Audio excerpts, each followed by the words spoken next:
Hello बच्चों, क्या हाल चाल। मैं कुंदन कुमार, स्वागत है आपका मैथमेटिक्स ऑन प्रेरणा पे। हम लोग क्लास 10 के चैप्टर नंबर 6 जो है त्रिभुज को पढ़ रहे थे। इस चैप्टर में टोटल 27 क्लास हो चुके हैं। यदि आप हमारे चैनल पे पहली बार आए हैं तो मैं आपको सजेस्ट करूंगा कि आप पहले उन प्रीवियस क्लास को जाके एक बार जरूर देख ले, ताकि आपको जो भी क्वेश्चन या कॉन्सेप्ट छूट गया हो वो आपका कवर अप हो जाए। इसी के साथ आज क्लास शुरू करते हैं। हम लोग जस्ट इसके पिछले क्लास में प्रश्नावली 6.4 के सारे प्रॉब्लम को कर चुके थे। आज क्लास में हम लोग प्रमेय 6.7 को देखेंगे कि प्रमेय 6.7 क्या कहता है। ठीक है, तो अपना कलम कॉपी किताब निकाल लीजिए और शुरू कीजिए हमारे साथ पढ़ना। ये रहा आपका बोर्ड पे प्रमेय 6.7। देखिए क्या बोल रहा है, क्वेश्चन बोल रहा है, प्रमेय बोल रहा है, प्रमेय 6.7 बोल रहा है कि यदि किसी समकोण त्रिभुज के समकोण वाले शीर्ष से कर्ण पर लंब डाला जाए तो इस लंब के दोनों ओर बने त्रिभुज संपूर्ण त्रिभुज के समरूप होते हैं तथा परस्पर भी समरूप होते हैं। क्वेश्चन ये बोल रहा है, क्वेश्चन कर रहे हैं, ये प्रमेय ये बोल रहा है कि ये आपका मान ले कोई आपका समकोण त्रिभुज है। मान ले इसका नाम क्या है, पी क्यू आर। कोई पी क्यू आर मान लीजिए कोई क्या है, बस इसको क्या है फिलहाल अभी प्रमेय को समझा रहे हैं, फिर क्या है इसको समझाने के बाद प्यार क्या है इसको हम प्रूफ कर भी करेंगे। ठीक है, तो इसको समझ लिए। पहले क्या बोल रहा है, यदि किसी समकोण त्रिभुज, तो क्या है मान ले क्या है पी क्यू आर कोई समकोण त्रिभुज है, एक समकोण त्रिभुज मान लिए। अब क्या कह रहा है, समकोण त्रिभुज के समकोण वाले शीर्ष से कर्ण पर लंब डाला जाए। बत्ती क्यों गुजरा यार। हाँ, क्या करना चाहिए, क्या कर रहा था कि यदि किसी समकोण त्रिभुज के समकोण वाले शीर्ष से कर्ण पर लंब डाला जाए। शीर्ष समकोण वाले, समकोण ये आपका ये समकोण है 90 डिग्री, इसके शीर्ष से कहां डालना है, ये आपके कर्ण पे पी आर पे लंब डालना है। तो चलिए लंब डालते हैं, एक लंब डालना। लंब के मतलब क्या होता है, लंब का मतलब होता है कि 90 डिग्री यहां बनाएगा, ये भी 90 ये भी 90। ठीक है, दोनों क्या होगा 90 होगा। लंब डाला जाए तो इस लंब के दोनों ओर बने त्रिभुज संपूर्ण त्रिभुज के समरूप होते हैं तथा परस्पर भी समरूप होते हैं। अर्थात बोल रहा है कि इसे लंब डालें, इसमें क्या है मान ले इसका नाम एम होगा, इस बिंदु का नाम जहां लंब डालें पी आर पे। तो बोल रहा है कि जो इस बिंदु से इस लंब से जो दो त्रिभुज बना है, कौन कौन बना है, पी एम क्यू और दूसरा कौन बना है, क्यू एम आर।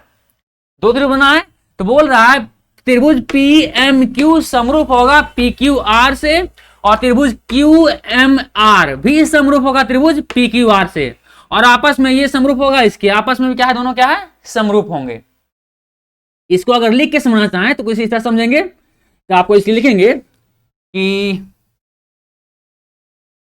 त्रिभुज पी क्यू आर एक समकोण त्रिभुज है, समकोण त्रिभुज है। ठीक है, तथा कोण Q बराबर क्या है 90 डिग्री है, मतलब समकोण कौन कौन सा है, कोण Q है। ठीक है, चलिए ये आपका त्रिभुज दिया गया था। तो यदि हम क्यू एम लंब डाले हैं इस पी आर पे,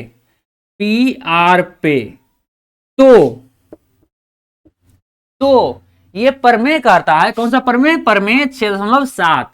प्रमेय 6.7 से हम ये बोल सकते हैं कि त्रिभुज पी क्यू आर के समरूप होगा त्रिभुज, जो नया त्रिभुज बना दोगो पी एम क्यू, त्रिभुज पी एम क्यू समरूप होगा। और फिर क्या बोल रहा है, ये त्रिभुज भी बराबर त्रिभुज से समरूप होगा, अर्थात त्रिभुज पी क्यू आर समरूप होगा इस वाले त्रिभुज से भी, क्यू एम आर से भी। तो त्रिभुज क्यू एम आर से भी ये क्या होगा समरूप होगा, तथा आपस में एक दूसरे से क्या है भी समरूप रहेगा, अर्थात त्रिभुज पी एम क्यू भी समरूप होगा त्रिभुज क्यू एम आर से। ठीक है, ये हमारा ये प्रमेय बोलता है, प्रमेय 6.7, यदि किसी समकोण त्रिभुज में उसके कर्ण पे कोई लंब डाला जाए समकोण, उस त्रिभुज के समकोण से, समकोण वाले शीर्ष से, तो उसमें जो दो त्रिभुजों का निर्माण होता है उन दोनों त्रिभुजों जो पी क्यू आर इस बड़े वाले त्रिभुज के समरूप होगा और आपस में भी क्या है, समरूप होंगे। ये हमको ये प्रमेय कहता है। उम्मीद करते हैं आपको समझ में आ गया होगा। तो ये कोई त्रिभुज पी क्यू आर में, कोई समकोण त्रिभुज में जो 90 डिग्री वाला शेष है उस पर यदि उससे कोई लंब डाला जाए कर्ण पे, तो जो दो त्रिभुज का निर्माण होता है वो त्रिभुज क्या है, बड़े वाले त्रिभुज के, त्रिभुज पी क्यू आर के समरूप होगा और आपस में दोनों क्या है, समरूप होगा। ये हमारा प्रमेय था। अब हम इस प्रमेय को सिद्ध भी करेंगे। ठीक है, तो चलिए, अगर इसको उतारना चाहें तो उतार लीजिए। बस थोड़ा समझाने के लिए बस ये था कि प्रमेय कहता क्या है, ये कहता है प्रमेय हमारा। ठीक है, अगर उतारना चाहें तो उतार लीजिए, फिर हम क्या है इसको सिद्ध करते हैं। ठीक है, चलिए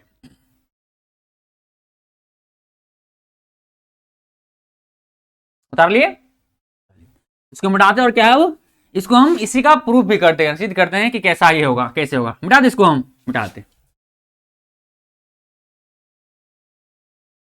चलिए सिद्ध करने के लिए क्या है, एक आकृति लेते हैं थोड़ा सा अच्छा सा, इधर से साइड में थोड़ा सा। यहाँ पे क्या है, एक पहले क्या लेना पड़ेगा हमको, एक समकोण लेना पड़ेगा, कोई भी समकोण त्रिभुज। तो एक समकोण त्रिभुज का निर्माण हम यहाँ करते हैं।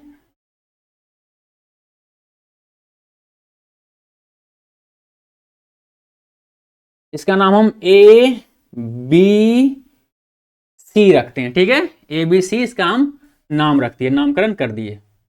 ठीक है, ए बी सी एक समकोण त्रिभुज है। ये क्या है आपका, ये समकोण है। समकोण मतलब 90 डिग्री का है। ठीक है, तो यहां लिखेंगे, ओवरलैप कर रहे हैं अपने, आपका ये ए हो जाएगा यहाँ पे। ठीक है, यहां लिखेंगे कि इस प्रमेय में क्या दिया गया जानकारी है, तो इस प्रमेय में दिया गया जानकारी है, दिया गया है, क्या बोल रहा है पहले तो, कि किसी समकोण त्रिभुज, मतलब क्या, त्रिभुज एबीसी अगर समकोण त्रिभुज हो तो यहां लिखेंगे कि त्रिभुज ए बी सी एक समकोण त्रिभुज है जिसका कोण बी समकोण है, समकोण है। इसका मतलब ये भी है कि कोण बी बराबर क्या है, 90 डिग्री है। समकोण मतलब 90 डिग्री। ठीक है, तथा और क्या बोल रहा है, इस 90 डिग्री वाले शीर्ष से हमको इस कर्ण पे एक लंब डालना है, क्योंकि यही बोल रहा है ना। देखिए तो, समकोण शीर्ष वाले कर्ण से कर्ण पर लंब डाला जाए, मतलब समकोण जो है त्रिभुज, इसके शीर्ष से क्या है, इस पे एक लंब डाला जाए। डालते हैं एक लंब, चलिए एक लंब डाल दिए। लंब हमेशा क्या होता है, 90 डिग्री होता है। ये 90 डिग्री बनाएगा और यहाँ पे भी क्या है, ये 90 डिग्री बनाएगा। ठीक है, चलिए इस बिंदु का नाम हम रख लेते हैं डी। यहां लिखेंगे तथा बी डी लंब है किस पे, एसी पे। एसी मतलब कर्ण पे। ठीक है, चलिए इतना जानकारी हमको दिया है इस प्रमेय में।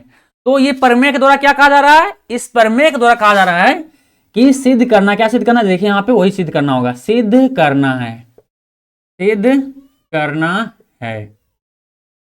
पहला क्या सिद्ध करना है कि जो हमारा छोटका त्रिभुज जो मिला, ये दोनों त्रिभुज जो बनाया वो क्या होगा, बड़का त्रिभुज के समरूप होगा, अर्थात त्रिभुज ए डी बी। यहां लिखेंगे पहला हम सिद्ध करना है, पहला नंबर सिद्ध करना है कि त्रिभुज ए बी डी समरूप है त्रिभुज, ये बड़के वाला त्रिभुज के, ए बी सी के। यहां लिखेंगे त्रिभुज ए बी सी के, ये पहला प्रूफ करना है। दूसरा हमको प्रूफ करना है कि एक और जो त्रिभुज बना हुआ है जो बी डी सी, ये भी बड़का त्रिभुज के समरूप होगा। ये लाइट क्यों बहुत नहीं हो रहा यार, चलो क्या होगा, त्रिभुज बीडीसी, त्रिभुज बीडीसी भी समरूप होगा इस बड़े वाले त्रिभुज के ए बी सी के। यहां लिखेंगे त्रिभुज ए बी सी के, ये भी समरूप होगा। और अंतिमा बोल रहा है कि ये दोनों जो त्रिभुज नया बना है वो दोनों त्रिभुज क्या है, आपस में समरूप होगा। तीसरा में हमको ये साबित करना है, अर्थात यहां लिखेंगे हम, तीसरा में क्या प्रूफ हमारा रहेगा, तीसरा प्रूफ हमारा रहेगा कि त्रिभुज ए बी डी समरूप रहेगा त्रिभुज बी डी सी के, ए डी बी समरूप रहेगा बी डी सी के। ये तीन हमको सिद्ध करना है। जो प्रमेय में जानकारी दिया गया था उसको लिख लिए, जो हमको सिद्ध करना है उसको लिख लिए। अब क्या है, अब इन जानकारियों को इस्तेमाल करते हुए क्या हम आगे इसको सॉल्व करते हैं। ठीक है, चलिए। तो सबसे पहले क्या है, प्रमाण। प्रमाण से क्या है, क्वेश्चन को हम आगे बढ़ाते हैं। जब देखना क्या है, त्रिभुज एबीडी और त्रिभुज एबीसी में देखना है हमको, इसे प्रूव करना है। देखते हैं दोनों में क्या क्या, कौन कौन सा कोण बराबर है, कौन कौन सा भुजा बराबर है, ताकि हम तीनों समरूपता की जो कसौटी होता है उन तीनों में से किन्हीं का भी इस्तेमाल करते हुए इसको हम समरूप साबित कर सके। समरूपता के तीन कसौटी होता है ना, पहला क्या है, कोण कोण कोण समरूपता कसौटी, जिसे परमेय 6.3 कहते हैं। दूसरा है भुजा भुजा भुजा समरूपता कसौटी, जिसे 6.4 कहते हैं, परमेय 6.4 कहते हैं। और तीसरा है भुजा कोण भुजा समरूपता के कसौटी, जिसे हम परमेय 6.5 के नाम से भी जानते हैं। ठीक है, तीन तीनों में से किसी एक का इस्तेमाल करते हुए इसको हम समरूप साबित करेंगे, पर हमको पहले चेक करना पड़ेगा कौन भुजा इसमें बराबर है, कौन कौन इसके बराबर है। चलिए चेक करते हैं। ठीक है, तो यहां पे हम पहला से शुरू करते हैं, पहला नंबर से। तो पहला नंबर से हम शुरू करते हैं, देखते हैं त्रिभुज ए बी डी तथा त्रिभुज ए बी सी में देखते हैं इन दोनों में क्या क्या कॉमन है, कौन कौन सा कोण बराबर है, कौन कौन सा भुजा बराबर है। ध्यान से, त्रिभुज ए बी डी और त्रिभुज ए बी सी में क्या है, ए बी डी और ए बी सी में ध्यान से देखिए, कोण बी बराबर होगा इसके क्या मुसीबत है, कर दिया। ठीक है, क्या यहां पे होगा, कोण बी बराबर होगा इसके त्रिभुज ए बी डी में, त्रिभुज ए बी डी में, ये सॉरी यार ए डी बी में, ए बी डी नाम ले क्या, समकोण वाला को बीच में रखेगा, तो नाम में थोड़ा सा गड़बड़ हो गया, इसको डी को बीच में रखे ज्यादा बेहतर रहेगा, डी बी, और यहां पर भी डी और ये बी होगा। यहां पर भी हम नाम को, जो त्रिभुज एबीडी का नाम, उसको थोड़ा सा नाम को हम क्या है दूसरे तरीके से लिखेंगे, चेंज करके ए डी बी लिखेंगे इसका नाम। ठीक है, ताकि दोनों जो समकोण त्रिभुज है ना वो हमारे बीच में आ सके, ए डी बी इसका नाम लेंगे, ए डी बी। ठीक है, अब देखिए ए डी बी में कोण डी 90 डिग्री का है, क्योंकि बी डी हमारा क्या है, इस पे एक लंब है, एसी पे लंब है। यहां लिखेंगे कि कोण बी बराबर इस त्रिभुज का, त्रिभुज एडीबी का कोण डी बराबर होगा त्रिभुज एबीसी का, त्रिभुज एबीसी का कोण बी से, क्योंकि कोण बी जो आपको है त्रिभुज एबीसी में वो क्या है, समकोण है, अर्थात ये क्या होगा, कोण बी के बराबर होगा। किससे, यहां लिखेंगे प्रत्येक 90 डिग्री, प्रत्येक 90 डिग्री है। क्या मुसीबत है यार, हद कर दी। चलो ठीक है, अब देखिए आपको एक कोण तो हम लोग बराबर कर दिए हैं, और देखिए और एक कोण कोई है क्या जो बराबर हो सकता है। ध्यान देखिए, त्रिभुज ए डी बी में और त्रिभुज ए बी सी में जो आपको कोण ए जो है वो क्या है, दोनों में कॉमन है। त्रिभुज ए डी बी में भी कोण ए है और त्रिभुज ए बी सी में भी कोण ए है, तो कोण ए दोनों में क्या है, कॉमन है। कोण ए बराबर है कोण ए के, कारण में क्या लिखेंगे, दोनों में क्या है, उभयनिष्ठ है, मतलब दोनों में है, कॉमन है, उभयनिष्ठ है। कॉमन को हिंदी में क्या कहते हैं, उभयनिष्ठ कहते हैं। तो दोनों त्रिभुज में दो कोण हमको बराबर हो गया है, पता चल गया, दो संगत कोण। आप लोग को एक नियम जानते होंगे कि जब भी किसी दो त्रिभुज में जब भी यदि दो संगत कोण बराबर हो तो तीसरा संगत कोण भी अपने आप क्या है, बराबर हो जाएगा। अगर कोई बोल दे इसका नाम क्या है, पी क्यू आर रख लीजिए, इसका नाम क्या है, ए बी सी रख लीजिए, और कोई बोले कि कोण पी बराबर होगा कोण ए के और कोण क्यू बराबर होगा कोण बी के, यानी ये दो संगत जो कोण है दोनों क्या है, बराबर है, तो तीसरा संगत कोण भी क्या है, अपने आप क्या है, ये बराबर हो जाएगा, यानी कोण आर बराबर हो जाएगा कोण सी के अपने आप है। ठीक है, एग्जाम्पल तौर पर था, एग्जाम्पल से भी समझ लेते हैं। आप लोग जानते हैं कि त्रिभुज के आंतरिक कोणों का योग कितना होता है, 180 डिग्री होता है। मतलब कोण पी, कोण क्यू, कोण आर, तीनों को यदि कोणों को जोड़ देंगे तो कितना आएगा, हमको वैल्यू मिलेगा 180 डिग्री, क्योंकि त्रिभुज के अंदर वाला कोण के योग कितना होता है, तीनों कोणों के योग होता है 180 डिग्री। इसमें भी उसी प्रकार होगा, कोण ए, कोण बी, कोण सी का योग कितना होगा आपका, 180 डिग्री होगा, क्योंकि ये भी त्रिभुज है ना, तो 180 डिग्री। अब पी, मान लीजिए कोण पी जो आपका है, कोण पी 70 है, कोण क्यू क्या है, 80 है, तो कोण P के बराबर ए है, अर्थात ये 70 तो ये भी 70 और ये 80 तो ये भी 80, क्योंकि तो क्या है, दो संगत कोण क्या बराबर है ना, इसमें माने हैं हम। तो देखिए, अब देखिए कोण R निकालिए, कोण C निकालिए। यदि दोनों का मान सेम आ गया तो समझ जाएगा हाँ तीनों दोनों त्रिभुज क्या, दोनों कोण क्या है, बराबर होगा। देख लीजिए सिंपल, 180 में इस दो त्रिभुज के योग को घटा दीजिए। इस 180 क्या है, इस त्रिभुज के तीनों कोणों का योग है। तीन कोण के योग में दो कोण के योग को घटा दीजिएगा तो जो सिंगल कोण बचा हुआ था उसका मान निकल जाएगा। तो यहां करेंगे 180 डिग्री, या फिर सिंपल यहाँ चलो नियम से थोड़ा कर देते हैं। कोण P बराबर कोण Q बराबर कोण R बराबर कितना हो जाएगा आपका, 180 डिग्री होगा, क्योंकि तीनों कोणों के कितना होता है, 180 डिग्री होता है। अब यहाँ पे कोण P बराबर आपका दिया गया है 70 डिग्री, ये 70 है, ये आपका क्या है, Q बराबर 80 है। फाइनली क्या होगा, कोण R बचेगा यहाँ पे 180। फाइनली कितना हो गया, 70 80 150 हो गया, और ये प्लस कोण R बराबर 180। फाइनली कोण R बराबर कितना आ गया आपका, 180 डिग्री माइनस 150, फाइनली कितना आ गया 30 डिग्री। अर्थात इसका मान कितना आ गया आपका, कोण R का मान आपका आया 30 डिग्री। उसी प्रकार देख लीजिए इसमें त्रिभुज ABC में कोण A प्लस कोण B प्लस कोण C, तीनों कोणों के कितना होता है, 180 डिग्री होता है त्रिभुज के। सिंपल कोण A आपको दिया गया 70, कोण B दिया है 80 है, कोण C आपको निकालनी है, तो 180 फाइनल हो जाएगा। ये 70 80 150 इतना प्लस कोण C बराबर 180, फाइनल कितना हो जाएगा, कोण C बराबर इधर प्लस में इधर माइनस में, तो 180 माइनस 150, फाइनल कितना आ गया 30 डिग्री। अर्थात C का मान भी कितना आ गया, 30 डिग्री आ गया। देखिए कोण Q कोण R के बराबर है, तो इस बात का, इस नियम को भी याद रखेगा, ठीक है, कि जब भी किसी दो त्रिभुज में दो संगत कोण यदि बराबर दिया गया हो तो तीसरा संगत कोण क्या है, अपने आप ही बराबर हो जाएगा। ठीक है, यहाँ पे आपको एग्जांपल से समझा दिए हुए। चलिए अब इसी कॉन्सेप्ट क्या है आप थोड़ा इस्तेमाल करेंगे, ठीक है। चलिए मिटा दे, इसको हम हटाते हैं।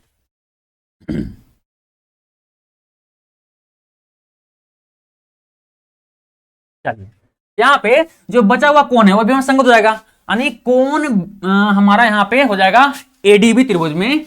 एडीबी में क्या नाम होगा इसका, होगा ए बी डी, ये वाला जो कोण आपको दिख रहा है, ये कोण क्या है, कोण ए बी डी बराबर हो जाएगा आपका किसके कोण से, इस कोण के आपका सी वाले कोण से, यानी ए बी सी, या कोण सी भी रख सकते हैं, सॉरी ए बी नहीं मानेंगे, ए सी बी मानिएगा इसका नाम, या सिर्फ कोण सी मानिएगा नाम। ठीक है, यहाँ क्या है कोण से हम इसको हम सिर्फ कोण सी मानते हैं। ठीक है, चलिए इसके यहाँ पे क्या लिखेंगे, कारण में क्या लिखेंगे कि यदि दो संगत, यदि दो त्रिभुज में दो संगत कोण बराबर है तो तीसरा संगत कोण भी बराबर होगा, तीसरा संगत कोण भी बराबर होगा। चलिए थोड़ा सा ज्यादा हो गया, निकल गया बाहर नहीं, चलिए कोई बात नहीं, आगे हम एडजस्ट कर लेंगे। ठीक है, चलिए अब देखिए इन दोनों त्रिभुजों में, त्रिभुज एडीबी और त्रिभुज एबीसी, इन दोनों त्रिभुजों में दिख रहा है आपको तीनों कोण क्या है, संगत कोण क्या आपको यहाँ पे बराबर हो गया है। तो प्रमेय 6.3 या कोण कोण कोण समरूपता के कसौटी ये कहता है कि ये दोनों त्रिभुज क्या होंगे, समरूप होंगे, क्योंकि कोण कोण कोण समरूपता कसौटी क्या कहता है, वो कहता है कि यदि किसी दो त्रिभुज में तीनों संगत कोण, दोनों त्रिभुज के तीनों संगत कोण यदि आपस में बराबर हो तो वो दोनों त्रिभुज क्या है, समरूप होगा। अर्थात हम यहां लिख सकते हैं, क्या लिख सकते हैं, अतः त्रिभुज एडीबी समरूप होगा त्रिभुज एबीसी के, त्रिभुज एबीसी के। चलिए कौन सा नियम से यहां लिखेंगे, प्रमेय 6.3 से, इसका दूसरा नाम क्या है, कोण कोण कोण कोण कोण कोण समरूपता के कसौटी से, ठीक है। चलिए ये आपको पहला प्रूफ हो गया, जो पहला जो प्रूफ करना था कोण यानी एक वाला कि त्रिभुज एडीबी समरूप होगा त्रिभुज एबीसी के, वो आपको प्रूफ हो गया। इसको आप क्या है, समीकरण 1 मान लीजिए। चलिए अब आगे बढ़ते हैं, क्या है दूसरा हम आगे बढ़ते हैं, जो हमारा है ना दूसरा, इसको आगे बढ़ते हैं दूसरा वाला में। चलिए दूसरा हम आगे बढ़ते हैं, देखिए दूसरा वाला में त्रिभुज बीडीसी, त्रिभुज बीडीसी तथा त्रिभुज एबीसी, त्रिभुज एबीसी में देखते हैं इन दोनों में क्या है, कौन कौन सा कोण किसके किसके बराबर है, कौन कौन सा भुजा किसके बराबर है। सिंपल आपको दिख रहा होगा कोण बीडीसी में, बीडीसी में डी बराबर क्या है, बीडीसी में कोण डी बराबर क्या आपका हो जाएगा 90 डिग्री, क्योंकि ये बीडी क्या है, एसी पे क्या है, लंब है ना, लंब हमेशा क्या है 90 डिग्री कोण बनाता है, इसलिए क्या है ये 90 डिग्री कोण बनाएगा। आसान लिखेंगे कि कोण बीडीसी, कोण बीडीसी बराबर हो जाएगा, किसके बराबर हो जाएगा आपका, करना पड़ेगा इसको, किसके, कोण बीडीसी, कोण बीडीसी बराबर रहेगा आपका कोण एबीसी के, ठीक है, क्योंकि देखिए कोण बी बराबर एबीसी में कोण बी 90 डिग्री है और बीडीसी में कोण डी बराबर क्या है 90 डिग्री है। यहां लिखेंगे कोण बीडीसी बराबर होगा कोण बी के, कौन सा, किससे, प्रत्येक दोनों क्या है 90 डिग्री, प्रत्येक 90 डिग्री का है, ठीक है। चलिए और ध्यान दीजिए, आपको त्रिभुज बीडीसी और त्रिभुज एबीसी में, एबीसी और बीडीसी में जो आपका कोण सी है वो क्या है, दोनों त्रिभुजों में कॉमन है, मतलब दोनों में उभयनिष्ठ है। त्रिभुज एबीसी में भी कोण सी आ रहा है और त्रिभुज बीडीसी में भी कोण सी आ रहा है, अतः लिखेंगे यहाँ पे कोण सी बराबर है कोण सी के, कारण में क्या लिखेंगे, कारण में लिखेंगे हम कि उभयनिष्ठ है, उभयनिष्ठ है मतलब कॉमन दोनों में उभयनिष्ठ है। अब देखिए जैसे ही दो त्रिभुज के दो संगत कोण बराबर हो गया, तीसरा संगत कोण भी क्या अपने आप बराबर हो जाएगा, इस नियम से अभी आपको समझाए हैं यहाँ पे, सिंपल क्या है उसी नियम से क्या है, जो तीसरा कोण बच गया वो भी क्या है बराबर हो जाएगा त्रिभुज में। तो कौन बच गया, तीसरा कोण आपका बच गया है, इसमें बच गया है बीडीसी में आपका बच गया है कोण बी, मतलब सीबीडी, यहां लिखेंगे कोण सीबीडी बराबर रहेगा आपका किसके बराबर रहेगा, इस वाले कोण ए के, कोण ए के। कारण में क्या लिखेंगे कि यदि दो त्रिभुज में दो संगत कोण बराबर हो तो तीसरा संगत कोण भी बराबर होगा। चलिए कारण को लिख दिए, फिर समझ गया, परेशान कर रखा है। चलिए अब देखिए इससे क्या हुआ, आपका कोण बीडीसी और कोण एबीसी दोनों क्या है समरूप मिल गया, दोनों में तीनों संगत कोण आपस में बराबर हो गए हैं, अर्थात इसको भी हम क्या है प्रमेय 6/3 या कोण समरूपता के कसौटी से ये बोल सकते हैं कि दोनों त्रिभुज क्या है समरूप होगा। अर्थात लिखेंगे यहां पे अतः त्रिभुज बीडीसी, त्रिभुज बीडीसी समरूप होगा त्रिभुज एबीसी के। कारण क्या लिखेंगे, एक कारण लिखेंगे प्रमेय 6.3 या क्या रहेगा कोण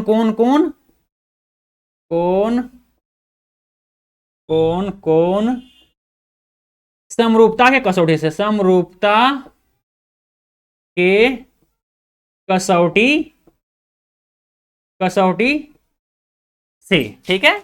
चलिए इससे क्या है आपका जो दूसरा नंबर था वो भी क्या है प्रूफ हो गया है, कोण त्रिभुज बीडीसी क्या है समरूप है त्रिभुज एबीसी के, अर्थात ये हमारा दूसरा नंबर भी क्या है प्रूफ हो गया। इसको क्या है समीकरण, इसको 1 मान लिया, इस जानकारी को हम समीकरण 2 मान लेते हैं। अब देखिए तीसरा अपने आप प्रूफ हो जाएगा, तीसरा में अब यहां से आगे बढ़ते हैं हम।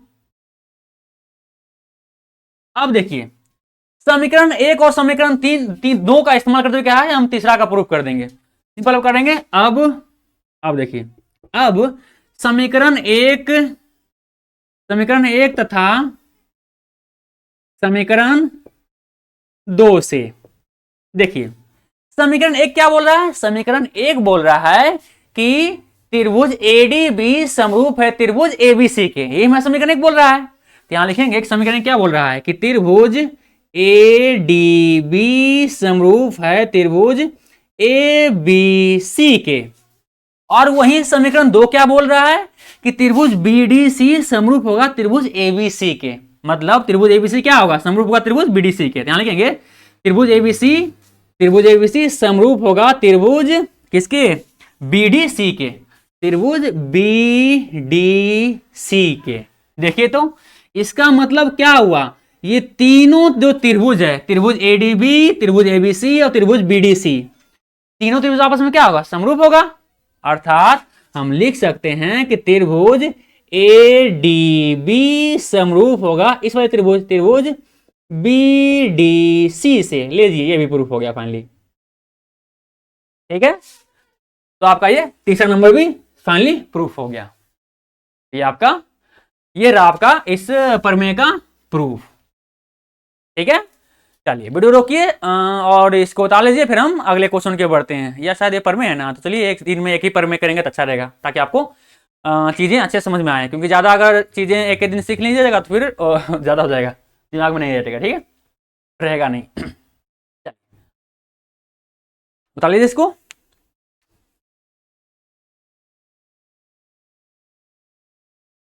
मिटा दें इसको हम, मिटा दें। तो उम्मीद करते हैं आप लोग वीडियो रोक करके इसको उतार लिए होंगे। और यदि हमारा प्रयास आपको अच्छा लगे, हम जो समझा रहे हैं आपको समझ में आता है, तो प्लीज़ हमारे चैनल को सब्सक्राइब तथा हमारे वीडियो को लाइक और शेयर जरूर करें, ताकि ऐसे ही क्लास आगे भी लेने का हमें मोटिवेशन मिलता रहे। ठीक है, और हाँ, इससे अगर प्रीवियस क्लास देखना है तो आपको यहाँ पे प्लेलिस्ट दिख रहा होगा, और यहाँ पे आपको आई बटन भी दिख रहा होगा। यहाँ पे आई बटन में प्लेलिस्ट के दिख रहा होगा, तो उस प्लेलिस्ट में जाइए, आपको पूरा क्लास चैप्टर 1 से लेकर जहां तक क्लास हो चुका है, सारा सीक्वेंस वाइज सारे क्लास आपको मिल जाएंगे। तो वहां देख करके आप जो भी चैप्टर में आपको प्रॉब्लम है या क्वेश्चन में प्रॉब्लम है वो आपको क्लियर कर लीजिए। तो मिलते हैं अगले क्लास में, तब तक पढ़ते रहिए। और हाँ, चैनल को सब्सक्राइब भी जरूर कीजिएगा। यहाँ पे आपको एक गोल सा बटन दिख रहा होगा, उस पर क्लिक कीजिएगा तो सब्सक्राइब हो जाएगा। ठीक है, यहाँ पे वीडियो पे ही दिख रहा होगा कोना में। तो मिलते हैं अगले क्लास में, तब तक लिए बाय बाय, पढ़ते रहिए इसी प्रकार से। चलिए, अच्छा फोटो हो जाएगा ना,